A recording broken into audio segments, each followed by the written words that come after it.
위기 뒤의 축복. 창세기 35장 5절에서 15절 말씀입니다. 그들이 떠났으나 하나님이 그 사면 고을들로 크게 두려워하게 하셨으므로 야곱의 아들들을 추격하는 자가 없었더라. 야곱과 그와 함께한 모든 사람이 가나안 땅 루스 곧 베델에 이르고 그가 거기서 제단을 쌓고 그곳을 엘 베델이라 불렀으니 이는 그의 형의 낯을 피할 때에 하나님이 거기서 그에게 나타나셨음이더라.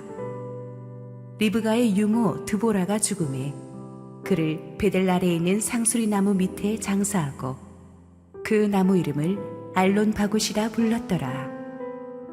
야곱이 밧단 아람에서 돌아오매 하나님이 다시 야곱에게 나타나서 그에게 복을 주시고 하나님이 그에게 이르시되 내 이름이 야곱이지만은 내 이름을 다시는 야곱이라 부르지 않겠고 이스라엘이 내 이름이 되리라 하시고 그가 그의 이름을 이스라엘이라 부르시고 하나님이 그에게 이르시되 나는 전능한 하나님이라 생육하며 번성하라.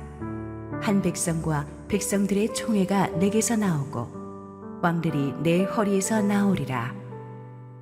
내가 아브라함과 이삭에게 준 땅을 내게 주고 내가 내 후손에게도 그 땅을 주리라 하시고 하나님이 그와 말씀하시던 곳에서 그를 떠나 올라가시는지라. 야곱이 하나님이 자기와 말씀하시던 곳에 기둥 곧 돌 기둥을 세우고 그 위에 전잿물을 붓고 또 그 위에 기름을 붓고 하나님이 자기와 말씀하시던 곳의 이름을 베델이라 불렀더라. 할렐루야. 우리 하나님께 감사와 영광의 박수 올려드리겠습니다. 우리 축복된 신년 특세 12일차에 우리 현장에 오신 우리 성도님들과 지금 실시간 온라인 생방송으로 함께하고 계신 모든 성도님들 특별한 하나님의 은혜가 있기를 바랍니다. 요즘 특세 기간 동안에 아주 맹추위가 몰아치고 있는데 추위를 녹여내는 성령의 뜨거운 열기가 저와 여러분 모두에게 충만하게 임하기를 원합니다. 우리 함께 기도하시고 말씀 보겠습니다. 사랑하는 아버지, 이른 새벽부터 무엇이 우리의 잠을 깨웠습니까? 은혜를 향한 갈망인 줄로 믿습니다. 오늘도 말씀하여 주시고 우리 영을 새롭게 하옵소서. 예수님 이름으로 기도했습니다. 아멘. 지난 본문에서 우리는 하나님께서 회개한 야곱을 이 베델로 다시 돌아가게 하셔서 주님과의 첫사랑을 회복하게 하는 이 놀라운 말씀을 묵상했습니다. 오늘의 말씀도 그 연결선상에 있습니다. 7절을 보십시오. 그가 거기서 제단을 쌓고 그곳을 엘베델이라 불렀으니 이는 그의 형의 낯을 피할 때에 하나님이 거기서 그에게 나타나셨음이더라. 야곱이 베델로 다시 돌아갔죠. 그리고 하나님과의 첫사랑을 회복하고 나서 그 장소 이름을 엘베델이라고 부릅니다. 베델은 이미 하나님의 집이란 뜻인데 엘베델은 베델의 하나님, 즉 하나님의 집에 하나님이 계신다는 뜻입니다. 아니, 하나님의 집에 하나님이 계시는 게 당연한 것 같지만 그렇지가 않았다는 것입니다. 이제는 장소가 아니라 하나님의 임재에 야곱의 초점이 맞추어지기 시작합니다. 그는 자신의 인생을 내내 추적해 오시면서 자기의 여러 가지 실패와 인격적인 모자람에도 불구하고 자기를 붙드시는 하나님을 온몸으로 체험한 것입니다. 야곱의 신앙에 진짜 성령의 불이 임한 거예요. 그래서 베델이 진짜 베델이 된 것입니다. 그 장소가 특별해서가 아니라 야곱이 진짜 성령 체험을 했습니다. 진짜 고마운 사람은 위기 때 그 가치를 알게 됩니다. 하나님이 정말 좋으신 분인 것은 내 인생이 폭풍 속에 있을 때 알게 되죠. 날마다 당연히 여기고 대했던 하나님이 그토록 좋으신 분인 줄을 예전에 미처 몰랐어요. 그런 신앙 고백이 터져 나오는 것입니다. 같은 하나님인데 완전히 새롭게 느낀 거예요. 이렇게 위기를 믿음으로 잘 통과하고 나면 축복이 옵니다. 하나님은 이제 야곱에게 본격적으로 복을 주기 시작하셨습니다. 지금까지의 복은 서막에 불과했고 이제부터는 진짜 믿음의 계보에 올라갈 만한 복이 실제로 이루어지기 시작합니다. 9절 10절 읽습니다. 야곱이 밧단아람에서 돌아오매 하나님이 다시 야곱에게 나타나사 그에게 복을 주시고 하나님이 그에게 이르시되 네 이름이 야곱이지만은 네 이름을 다시는 야곱이라 부르지 않겠고 이스라엘이 네 이름이 되리라 하시고 그가 그의 이름을 이스라엘이라 부르시고. 하나님은 지금 야곱에게 10여 년 전에 있었던 약복 강가에서의 그 사건을 상기시켜 주고 있는 거죠. 그때도 야곱의 인생은 참 큰 어려움 속에 있지 않았습니까? 야곱이 고향으로 돌아오던 때 형 에서에 대한 두려움으로 가득 차서 먼저 화목 제물들을 보내고 하인과 가족들을 보내고 자기는 두려워서 약복 강가에서 어쩔 줄을 모르고 밤을 까맣게 새고 있었을 때 하나님께서 그때 그에게 찾아오셨죠. 하나님은 우리의 절망과 두려움을 뚫고 오시는 분인 줄 믿습니다. 그 10여 년 전에 이 약복 강가에서 씨름을 기억하십니까? 그는 새벽이 될 때까지 하나님의 천사와 씨름을 했었습니다. 야곱은 자기를 축복해 주기 전에는 갈 수 없다고 천사를 붙들었습니다. 그때 천사가 야곱의 이름을 이스라엘로 바꿔주죠. 하나님과 겨루 이겼다. 뭐 진짜 이겼겠습니까? 하나님이 져 주신 거죠. 하나님께서 야곱의 환도뼈를 쳐서 평생 불구로 만들었습니다. 이긴 사람이 어떻게 평생 불구가 되었겠습니까? 야곱이 하나님의 터치를 체험한 거예요. 하나님이 이제 야곱의 믿음을 인정해 주신 것입니다. 부모가 지어준 이름은 속이는 자, 사기꾼이란 뜻의 야곱입니다. 평생 이 이름 가지고 살면서 야곱의 마음이 어땠겠습니까? 야곱이라는 이름 가지고는 정말 열등감과 좌절과 두려움의 인생을 살 수밖에 없었습니다. 그런데 이제 하나님께서 그 이름을 다시는 부르지 말라고 하십니다. 이제부터는 이스라엘이라는 새 이름, 하나님이 너를 인정하셨다는 멋진 이름으로 살라고 하셨어요. 이름과 함께 새로운 운명을 주셨어요. 그런데 그 멋진 이름을 받아놓고 지난 10년 동안에 야곱은 약복강가의 그 믿음을 잃어버렸죠. 반쪽짜리 순종을 하고 세겜에 머무르다가 영성이 퇴색되고 말았어요. 그래서 하나님께서 다시 데자뷰처럼 약복강가의 그 스토리를 다시 상기시켜 주십니다. 그리고 이제 다시 너는 이스라엘이다. 야곱으로 살아선 안 된다. 정신 차려라. 네 안에는 이스라엘이 있다는 것을 선포해 주신 거예요. 그런즉 누구든지 그리스도 예수 안에 있으면 새로운 피조물이라 이전 것은 지나갔으니 보라 새 것이 되었도다. 우리가 예수를 믿어도 자꾸 과거와 단절하지 못하고 옛사람을 끊어버리지 않고 있는 상태에서 자꾸 뭘 잘해보려고 하면 문제가 엉킵니다. 근데 참된 믿음의 삶이란 죄악된 과거와 단절하는 거죠. 지금까지 여러분을 아프게 했던 과거의 아픈 기억과 상처와 오늘 단절하시기를 바랍니다.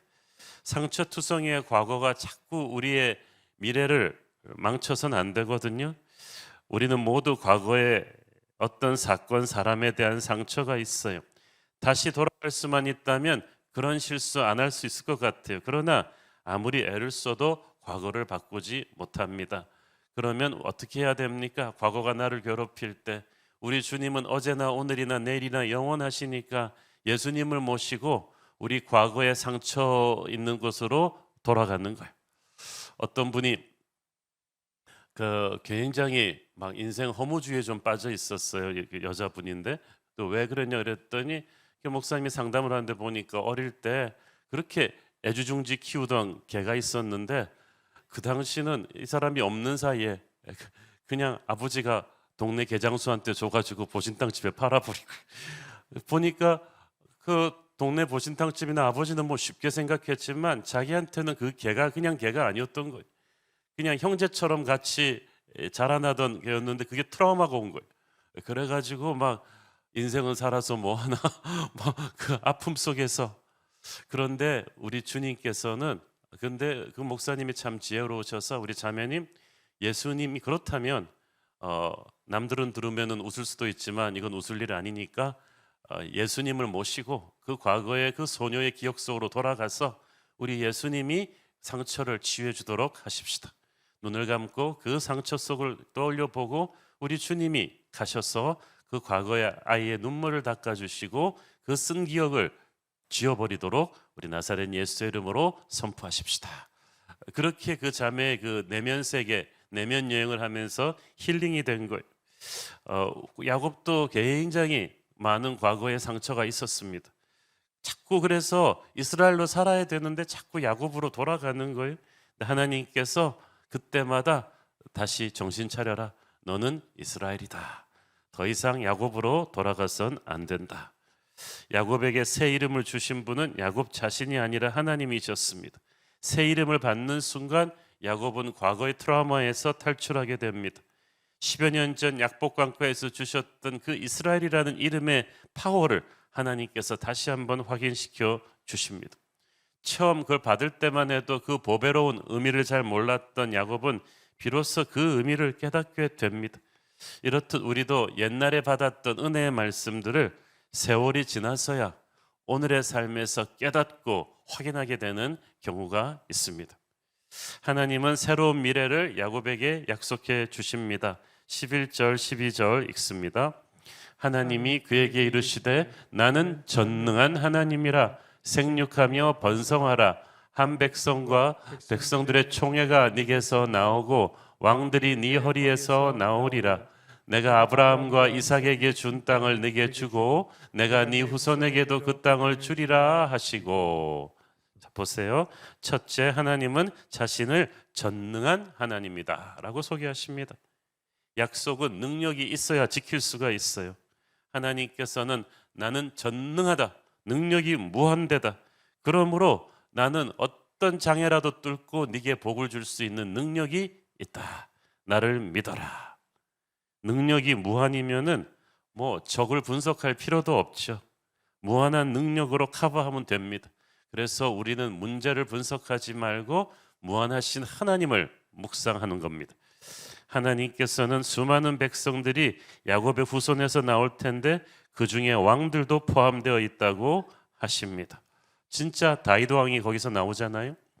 할아버지 아브라함과 아버지 이삭에게 준 땅이 이제 야곱과 그 후손에게 주어질 것이라고 하십니다. 야곱은 평생 전설 같은 믿음의 조상 할아버지 아브라함의 명성에 누가 되지는 않을까라는 그런 열등감과 두려움으로 살아왔습니다. 그런데 이제 하나님께서 야곱 너도 아브라함 못지않은 믿음의 반열에 올려주시겠다는 거죠. 실제로 아브라함에게 주신 그 약속은 야곱의 12아들들을 통해서 이루어지지 않습니까? 저는 우리 뉴젠 주일학교 학생들을 하나님이 복 주시고 사용하실 줄 믿습니다. 우리 부모 세대가 체험한 부흥보다 더 큰 부흥을 이 아이들 세대에 체험할 줄 믿습니다. 그래서 우리 항상 여러분 뉴젠 주일학교를 향해서 그렇게 선포하셔야 돼요. 우리 주일학교의 부흥이 우리 부모의 부흥보다 더 크게 하시고, 여러분 집에 가서 여러분 자녀를 위해서 안수할 때 우리 아이의 믿음이, 우리 아이가 저보다 더 귀하게 하나님께 쓰임받게 하시고 믿음이 나보다 더 크게 하여 주시옵소서. 사실 야곱은 이런 믿음의 영웅 반열에 오를 만한 그릇은 못 됐죠. 그러나 하나님이 그 그릇을 고쳐 쓰셔서 복을 주셨습니다. 하나님은 그 어떤 인생도 포기하지 않으신다는 것을 야곱을 보면 알 수가 있죠. 하나님께서 우리도 결코 포기하지 않으시고 쫓아오시고 끊임없이 첫사랑의 자리로 데려가실 줄 믿습니다. 야곱은 너무 큰 은혜와 감동을 받았습니다. 어떻게든 그 감격을 표현하고 싶었습니다. 14절 15절 읽습니다. 야곱이 하나님이 자기와 말씀하시던 곳에 기둥 곧 돌기둥을 세우고 그 위에 전제물을 붓고 또 그 위에 기름을 붓고 하나님이 자기와 말씀하시던 곳의 이름을 베델이라 불렀더라. 동일한 장소에서 두 번째 하나님을 뜨겁게 만난 야곱은 야, 이게 진짜 베델이구나. 정말 하나님과 만나는 곳이구나. 우리는 이렇게 매번 하나님을 완전히 새롭게 만나는 뜨거운 체험이 필요합니다. 올해 우리가 7년째 새벽기도 특세를 하면서 매너리즘에 빠질 수도 있었지만 올해는 전혀 다른 베델의 하나님의 은혜를 하나님이 주시고 있지 않습니까? 너무나 감사한 일이에요. 야곱이 베델을 그렇게 불렀습니다. 자칫 잘못하면 가문 전체가 멸망당할 수도 있는 위기에서 하나님은 야곱을 베델로 돌아가라고 하셨어요. 그 모든 문제를 푸는 열쇠가 주님과의 첫사랑 베델을 회복하는 데 있었기 때문입니다. 오늘 여러분의 모든 재앙 같은 상황을 푸는 열쇠가 주님과의 첫사랑 베델을 회복하는 것인지도 모르겠습니다. 30여 년 전 하나님께서는 아무것도 없던 외로운 도망자 야곱을 처음 그 베델에서 만나 주셨습니다. 형 에서의 낯을 피하여 도망가던 그 광야에서 돌베개 베던 그 공고한 시절에 어떻게 하나님을 만났는지를 다시 한번 기억해 보라고 하십니다. 그리고 왜 야곱 가정이 오늘의 이런 비참한 상태까지 이르게 되었는지를 깨닫기 원하셨어요. 이 모든 것이 네가 나와의 첫사랑을 잃어버려서 이렇게 된 게 아니냐. 축복을 주신 하나님을 망각하고 자기 자신만을 위해 세상과 접하면서 살아온 인생이 이렇게 된 거예요. 그 때문에 너뿐 아니라 너의 자녀들도 이렇게 큰 위기에 봉착하게 된 것이다. 그러므로 이걸 다 수습하고 싶으면 베델로 돌아가라. 첫사랑을 회복하라는 거예요. 하나님께서는 세상에 오염돼서 슬며시 하나님을 떠났던 야곱 같은 사람들과 그 자녀들을 결코 그냥 두지 않으세요. 왜냐하면 하나님의 자녀니까. 그들의 인생에 폭풍 같은 시련이 몰려오게 허락하셔서 다시 하나님 앞에 무릎 꿇게 하십니다. 그래서 첫사랑의 자리에서 다시 시작하게 하십니다. 오늘 우리 중에 야곱 가정 같은 큰 위기에 있는 가정이 있다면 베델로 다시 돌아가는 결단이 있기를 바랍니다. 어찌 보면 요즘 한국 교회가 이 야곱과도 같은 것 같아요. 일제 강점기의 그 처절한 고통의 시간, 그리고 한국 전쟁 뒤에 그 격동의 세월을 지나오면서 한국 교회는 정말 광야에서 돌베개 베던 이 야곱의 신앙, 베델의 신앙을 가지고 뜨겁게 기도했어요. 가난하고 외롭고 상처받은 나라를 위해 금식하고 철회하면서 기도했어요. 그 당시 50년대 외국인 선교사들의 기록을 보면 한국의 그 민둥산에 가보면 이 겨울에 허연 눈을 뒤집어 쓰고 옷도 제대로 입지 못한 한국 크리스천들이 곳곳에서 나라를 위해 눈물로 기도하는 것을 이 미국의 선교사들이 보고 감동받았다고 합니다. 그리고 느꼈대. 이 나라가 망하지 않겠다. 이 나라는 반드시 복을 받을 것이다. 하나님께서 베델 후에 야곱에게 복 주신 것처럼 한국 교회와 이 나라에 얼마나 큰 복을 주셨습니까? 잿더미가 된 나라가 이 짧은 시간에 경제 발전과 민주화를 동시에 이뤄냈습니다. 피터 드러커를 비롯한 엘빈 토플러 같은 세계적인 석학들이 전 세계에 이런 나라가 없었다고 한국을 칭찬합니다. 과학, 경제, 교육, 스포츠, 문화 등 모든 방면에서 이렇게 반세기 만에 세계적인 역량을 구축하는 나라가 된 것은 하나님이 주신 기적의 역사입니다. 놀라운 우리의 기도의 응답이죠. 이 하나님이 축복하신 나라를 누가 감히 헬조선이라고 합니까? 하나님이 주신 이 기적의 역사를 누가 감히 적폐로 점철된 역사라고 합니까? 근데 문제는 바로 교회죠. 하나님을 믿는다고 하면서도 너무 세속화되어 버린 이 시대 하나님의 자녀들, 우리가 문제예요. 우리는 축복에 취해서 축복의 근원이신 하나님을 향한 첫사랑을 잃고 말았어요. 너무나 많은 한국 교회들이 기도의 불을 잃어버렸어요. 부흥의 감격을 잃었어요. 살아있는 예배의 열정을 잃었어요. 너무 세상의 눈치를 보게 되었어요. 교회가 이렇게 흔들리니까 나라가 어지러워져요. 영의 세계가 흔들리면 보이는 육의 세계도 흔들리거든요. 이 나라가 이렇게 된 책임이 우리 한국 교회에 있다는 것을 통감해야 합니다. 우리가 영적인 패션을 잃어버린 그 틈새로 마귀들이 밀려 들어와서 이 나라를 완전히 유린하고 있지 않습니까? 이 나라 곳곳에 우상들이 가득하고 우리의 다음 세대들, 야곱의 자녀들처럼 타락한 세겜 같은 세상 문화에 휩쓸려서 정신 못 차리고 있습니다. 이제 우리는 어떻게 해야 합니까? 하나님께서 본문의 야곱처럼 우리에게 베델의 첫사랑을 회복하라고 하십니다. 세상이 우리에게 더덕더덕 붙여준 우상들을 이제 제거하라고 하십니다. 그러면 지금 너희를 압박해오고 있는 재앙의 그림자, 그 두려움의 마음, 이 어둠의 권세를 하나님이 물리쳐 줄 것이라고 하십니다. 이번 특세 지난주 토요일을 지나면서 여러분 그거 느끼지 않았습니까? 우리 가슴 속에 있던 모든 두려움을 쫙 하나님께서 앗아가시고 영적인 자신감과 성령의 기름 부으심이 우리 모두에게 왔다는 사실. 이 코로나 기간 동안에 우리가 굉장히 통성기도하면서도 눈치 보고 찬양하면서도 눈치 보고 방역 조치라는 미명하에 너무 세상의 눈치를 보면서 찬양도 기도도 예배도 파워풀하게 못하는 위축된 호랑이가 되고 말았어요. 그러나 이제 우리가 영적인 용기를 다시 회복하고 베델로 다시 돌아간다면 하나님께서 새로운 부흥의 시즌을 우리에게 열어주실 것입니다. 제 아내가 어저께 그 얘기를 하더라고요. 한국 교회 미래가 밝다. 우리 새로운 교회가 있으니까 우리 이렇게 불같이 기도하는 교회가 있으니까 한국 교회의 미래는 밝다. 오늘로써 우리가 이 야곱의 파란만장한 인생 스토리를 마무리하고 내일부터는 그의 아들 꿈의 사람 요셉의 이야기를 다루게 됩니다. 물론 야곱도 틈새로 등장하기는 하지만 요셉이 주인공이고 이제 야곱은 조연으로 이제 물러나죠.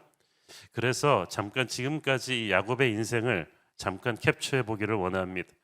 이 야곱의 인생을 보면서 우리는 참 격려를 많이 받습니다. 자, 인간적으로 야곱 굉장히 마음에 듭니다. 너무 사고를 많이 쳐가지고 그러니까 여호수아나 다니엘 같이 되라 그러면 좀 너무 수준이 높다 그렇게 생각하기 쉬운데 야곱 정도면 해볼 만하다 그죠? 약점 많고 실수 받은 야곱. 그래서 야곱이 성경에 길게 나오는 거야. 야곱을 쓰실 수 있으면 우리 모두를 쓰실 수 있다. 그리고 보니까 야곱이 우리 한국 사람들 좀 닮았어요. 눈치 빠르고 그죠? 굉장히 눈치가 빠르고 처세술 빠르고 살아남는 능력이 탁월한데 하나님께서 야곱의 인생에 많은 고난을 허락하셨어요. 진짜 고난이 많았어요. 그래서 모난 부분들이 깨어지고 다듬어졌습니다. 야곱의 인생에 밀려든 모든 고난들이 그 당시는 진짜 괴로웠죠. 그렇지만 항상 어떤 고난이 왔을 때는 그 야곱의 인생을 더 큰 축복으로 끌고 가고자 하는 하나님의 섭리가 담겨 있었어요. 특히 하나님께서는 늘 야곱의 인생에 어떤 새로운 위기가 왔을 때는 새로운 위기마다 새로운 기회로 연결이 됐어요. 예를 들어서 야곱은 평생을 자기보다 뛰어난 형 에서에 대한 두려움에 눌려 살았죠. 타지에 가서 20년 일해서 큰 성공을 거두고 고향으로 돌아왔지만 형 에서가 아직도 자신을 향한 분노를 품고 있으면 어떡하나 하는 생각에 잠을 못 이뤘습니다. 그 에서에 대한 두려움과 괴로움 때문에 절실히 하나님께 매달리는 약복강가의 씨름이 있었던 거예요. 인생이 그렇게 절박하지 않으면 약복강가에서 그렇게 죽어라 매달리지 않습니다. 그래서 그 씨름의 결과로 새로운 이름 이스라엘을 받은 거예요. 그러니까 에서에 대한 두려움이 없었다면 야곱은 그토록 절박하게 하나님을 붙잡지 않았을 것이고 그렇다면 약복강가 이스라엘이라는 축복은 없었을 거예요. 고로 에서 때문에 힘들었지만 에서 때문에 야곱은 하나님께 가까이 가게 되었고 이스라엘이라는 이름을 받게 되는 결정적인 사실은 원인 제공이 에서가 된 거예요. 그러므로 여러분 인생에 에서같이 힘든 어떤 아픔이 있죠. 어떤 사람이 있고 어떤 문제가 있잖아요. 이게 여러분으로 하여금 약복강가의 씨름으로 연결시키는 기가 막힌 축복의 계기일 수도 있습니다. 위기가 변하여 기회가 되는 거거든요. 사탄의 시험은 우리를 하나님으로부터 멀어지게 하지만 하나님이 허락하신 시험은 우리를 하나님께로 더 가까이 끌어당깁니다. 그래서 라반이 주었던 핍박, 에서에 대한 두려움 다 하나님이 허락하신 시험이었는데 이로 인해서 야곱이 얼마나 영적으로 강해졌는지 몰라요. 사랑하는 여러분 정말 여러분을 못 살게 구는 에서 같은 라반 같은 존재가 있다면 힘을 내십시오. 여러분 그래서 새벽기도 나오신 것 같아요. 하나님께서는 위기가 변하여 기회로 바뀌게 하실 뿐 아니라 결코 우리가 고통은 겪지만 완전히 망하지는 않도록 결정적인 순간에는 보호해 주시는 분이십니다. 믿음의 여정에는 우리를 공격하는 수많은 적들이 있는데 하나님께서 그들의 날카로운 발톱이 우리를 위협할 수는 있지만 죽이지는 못하도록 결정적인 순간에는 개입을 하세요. 또 기가 막힙니다. 집으로 돌아오는 야곱 일가를 라반이 죽이겠다고 쫓아왔었잖아요. 그런데 야곱 일행을 따라잡기 일보 직전에 하나님께서 라반의 꿈에 나타나셔서 라반을 막지 않습니까? 하나님의 엄청난 개입 때문에 라반은 감히 야곱에게 칼을 댈 수가 없었습니다. 세겜 부족 남자들을 야곱 아들들이 전멸시키는 피해 복수를 자행한 뒤에도 마찬가지죠. 그 당시 이런 피해 복수에 대한 상응 조치로 세겜과 동맹을 맺은 모든 부족들이 들고 일어나서 반드시 끝을 봅니다. 물러서는 법이 없습니다. 수천 수만의 주변 부족들이 일어나서 야곱 일가를 멸망시키려고 했는데 이 위기를 극복할 수 있는 유일한 방법은 하나님께서 그들의 가슴에 엄청난 하늘의 공포를 심어버린 거예요. 아무도 추격하지 못했어요. 그러니까 라반 때도 세겜 때도 야곱은 하나님이 개입하셔서 자신을 지킨 사실을 알지 못했어요. 여러분, 하나님이 우리를 위해서 일하시는 일의 상당 부분은 우리 눈에 안 보입니다. 그런데 눈에 안 보인다고 해서 일하지 않으시는 건 아니거든요. 하나님께서 우리에게 연단의 시간을 허락하시긴 하지만 우리가 망하지 않도록 결정적인 순간에는 개입하셔서 지켜주신 케이스가 많았을 거예요. 그 선하고 강하신 팔이 오늘도 저와 여러분을 지키고 있는 줄 믿습니다. 야곱은 하나님을 사랑했지만 가족을 이끌고 험한 세상 살다 보니까 저도 모르게 옛사람이 살아났고 반쪽짜리 순종을 하면서 영적 회색지대에 좀 오래 살다 보니까 믿음의 자리를 슬그머니 떠나면서 자기와 자녀들의 예배가 사그라지는 경우가 많았어요. 우리도 그래요. 아예 하나님을 부인하고 돌아가는 게 아니라 반쪽짜리 순종을 하면서 세상의 눈치 보면서 영적 회색지대에 그냥 슬그머니 있으면 여러분의 영성도 슬그머니 죽어가는 거예요. 어느 날 깨달을 거예요. 내가 이렇게 영적인 힘이 없어졌나? 내가 왜 이렇게 기도가 약해졌지? 하나님께서 그래서 충격을 주신 것입니다. 그래서 첫사랑의 자리로 야곱을 다시 데려가셨고 이 베델의 첫사랑을 회복하니까 다른 모든 문제가 해결되었습니다. 이 야곱의 인생이 저와 여러분의 인생 아니겠습니까? 우리도 야곱처럼 열등감이 있고 비겁하고 처세술 빠르고 악착같이 지금까지 살아왔지만 그것만 가지고 우리가 인생을 어떻게 살겠습니까? 우리를 두렵게 하고 힘들게 하는 라반이 에서가 끊임없이 우리에게 있지 않습니까? 우리가 아무리 발버둥 쳐도 우리는 우리 마음대로 살 수 없어요. 야곱이 정말 뛰어야 벼룩이었어요. 한번 튀어도 하나님께서는 반드시 야곱은 하나님의 품으로 돌아오게 하셨어요. 그래서 그는 한순간도 은혜가 아니면 살아갈 수가 없었습니다. 야곱의 인생 스토리는 바로 저와 여러분의 인생 스토리이기도 합니다. 끝까지 하나님의 은혜를 붙드십시오. 그러면 야곱과 그 가족을 무너질 때마다 다시 회복시키고 써주신 하나님께서 우리와 우리 가정도 무너질 때마다 다시 회복시키고 귀하게 써주실 줄 믿습니다. 기도하겠습니다. 주님, 은혜를 감사합니다. 엄청난 위기 뒤에 큰 축복이 오는 것을 봅니다. 우리가 야곱처럼 참 넘어지기 잘하고 처세술 빠르고 세상 눈치 보면서 살다가 영적 회색지대에서 나와 내 가정의 신앙이 차가워진 경우가 많았는데 우리 하나님께서 인생의 새로운 위기를 허락하셔서 베델로 돌아가게 하시니 감사합니다. 오늘 이 시간에 다시 주님과의 첫사랑을 회복해야 되는 가정이 있습니까?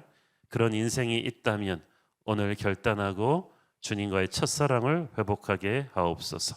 예수님 이름으로 기도했습니다. 아멘.